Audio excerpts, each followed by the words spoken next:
At one time, things seemed pretty good for Stephen Howells. The thing that I always remember is his smile. But life would become more challenging for Howells after he started experiencing delusions.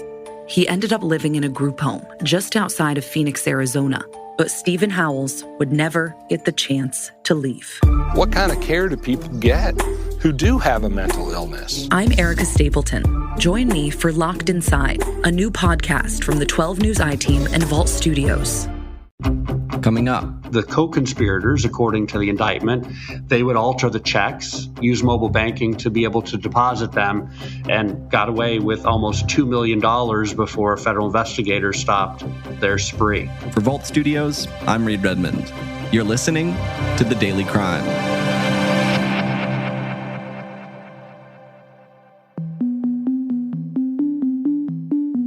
The fraudsters are always one step ahead, and they've figured out how to make a deposit and quickly go and withdraw the money. Mobile banking has made things a whole lot easier for millions of people during the COVID-19 pandemic.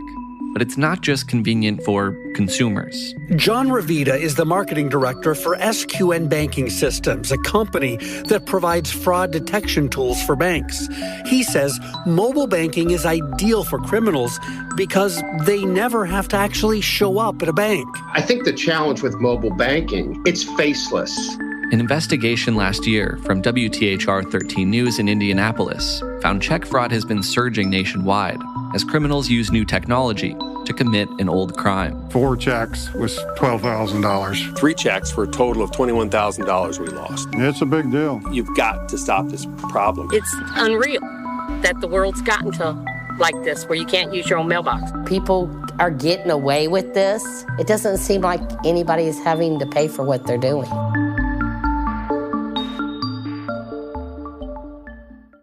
Joining us is Bob Segall, senior investigative reporter with WTHR in Indianapolis. Bob, let's start with this investigation you worked on last spring. Rob Fine and Harold Wilson have never met, but they have a lot in common. Tell me a little bit about these 2 business owners you spoke to, Rob Fine and Harold Wilson. They reached out to us because they were pulling their hair out. They were so frustrated that repeatedly they had checks, their business checks, stolen, and they were trying to figure out how that was happening. They're stealing the checks out of the mailbox. It's actually just theft. Some were actually stolen out of their mailboxes. This mailbox right here. Your home mailbox. My home mailbox. And others were stolen once they had mailed them. And in the process of being mailed or delivered, those checks were being stolen and altered to the tune of tens of thousands of dollars and really turned their small businesses upside down. You mentioned they were altered in your investigation. You pointed out that some of these alterations to the checks really weren't all that sophisticated, that if you looked closely, you could tell that they've been altered. Very much so. I mean, it actually looked like children's handwriting in some cases. This was not sophisticated at all. There are some very sophisticated operations to be able to alter checks, but in these situations, it looked like there were pieces of paper that were cut and pasted over the name of the payee and the dollar amount, and just handwritten in what had been, a professionally typed and produced check turned into really a mockery. I mean, as far as con jobs go, this isn't even a good one. It's ridiculous. I don't know how it ever got past anyone. These are the first 4. The checks stolen from Harold's company were doctored and completely forged, according to the office manager. The address and all has been changed, not the way ours is actually laid out. And then they put in their own name and signed 4 different names here. 4 different people signed these checks. The amounts are whatever they chose to try to get out of our account.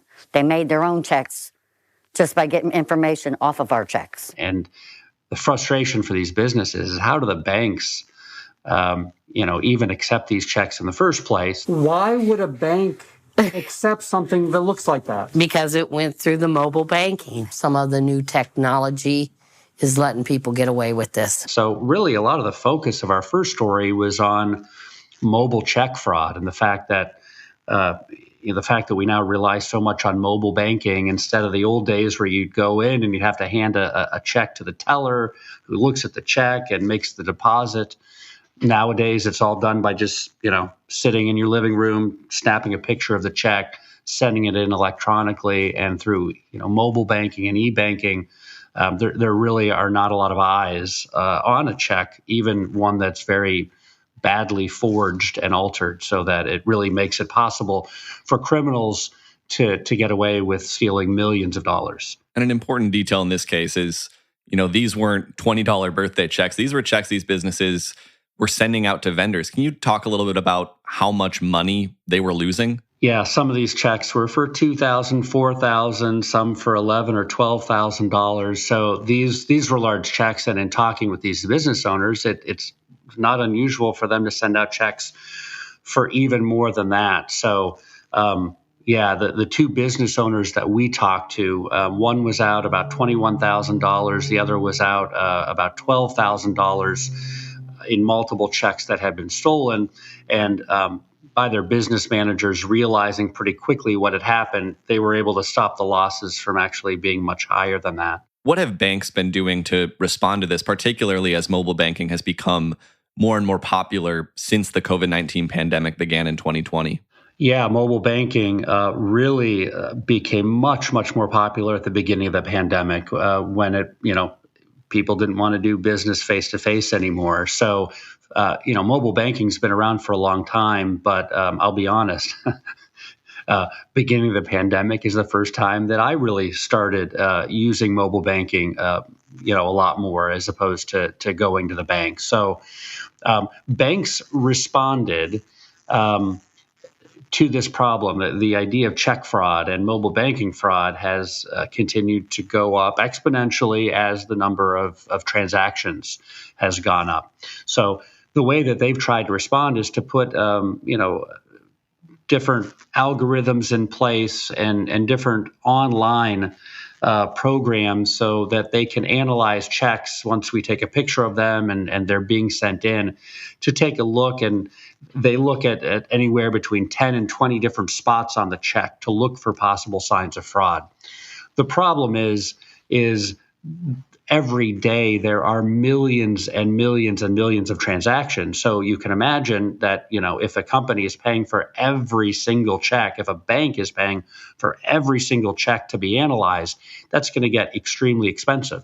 So they do a random sampling to try and catch fraud. And the result is the vast majority of checks that have fraud sail right through because they're not subject to those different checks and balances, no pun intended, to be able to catch signs for fraud. So while the banking industry is proud of the fact that the amount of fraud that they're stopping is going up every year, unfortunately, the reality is the number and the amount of fraud that gets through every year is increasing as well. Of course, I want to get to the latest news here, but first, back in the spring when your investigation aired, where did things stand for these business owners in particular and for the investigation into their reports of fraud? In the spring, when we originally aired our first investigation, these business owners were waiting to see if their banks would reimburse them for their losses. And luckily, eventually, the banks did reimburse them for all the fraudulent checks that had been deposited and cashed and altered by someone else. But in some cases, it took nearly a year for that to happen.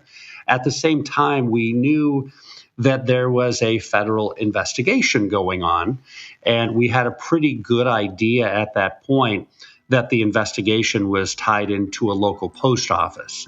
So we reached out to the post office inspector general, and at that time we were told that they could not comment.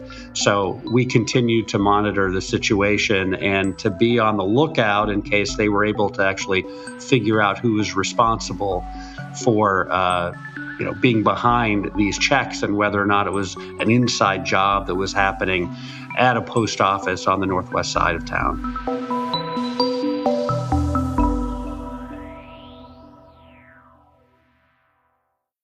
An Indianapolis man is charged with stealing mail and running an elaborate scheme to rip off local businesses. The charges come after 13 Fast forward to earlier this year, you learned that the federal investigation has been bearing fruit, that there have been arrests, right? There have been arrests. And so I think what was actually happening allegedly inside the post office is what really captured folks' attention. Obviously the post office has been under scrutiny for a while for a whole bunch of different things, being underfunded and, delays in mail delivery. So what turns out was happening, according to federal investigators, is they actually had a supervisor at the new Augusta Post Office, which is a little part of town on the northwest side of Indianapolis, where this supervisor and some conspirators were actually stealing mail. They were opening up envelopes and looking for checks that specifically could be altered as part of this check fraud ring that federal investigators uncovered. And so it ties into one specific post office, and it's an area town where there's a ton of businesses. It's near a corporate business park, and this is an area that gets a very high volume of business checks coming through that post office. And it appears that an individual who worked at the post office was just happily receiving those checks and profiting from them at the same time. So that individual you mentioned, his name is James Lancaster. He was allegedly using his position with the post office to steal these checks, and there were allegedly co-conspirators as well. Correct. So what investigators say was happening is that James Lancaster would look through the mail, and the affidavits from the investigators say that, these mail employees and supervisors are pretty darn good about having an idea of what might be contained in each envelope.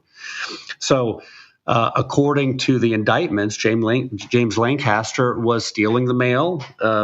Over 250 checks were stolen, totaling $1.7 million.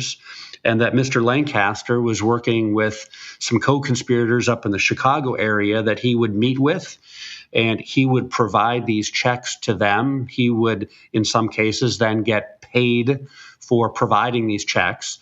And then the co-conspirators, according to the indictment, they would alter the checks, use mobile banking to be able to deposit them, and got away with almost $2 million before federal investigators stopped their spree. $2 million. That's a lot of money. What are these three men charged with, and what kind of sentence might they be looking at if they are ultimately convicted? So James Lancaster is looking at charges of mail theft and conspiracy to commit bank fraud. There are bank fraud charges against the co-conspirators as well. They could potentially spend, up to 5 years in prison and potentially millions of dollars in fines. It's not common in a crime like this that there would be that type of restitution, but certainly, there's the potential of tens of thousands, if not hundreds of thousands of dollars in fines as this plays out in U.S. federal district court here in Indiana. The allegations here include some really interesting details that Lancaster was fired from his position, but allegedly that's not when the fraud stopped, right? According to the indictment, when he was first interviewed last summer by an investigator for the Inspector General's office, he admitted to stealing mail and he resigned his position 2 days later.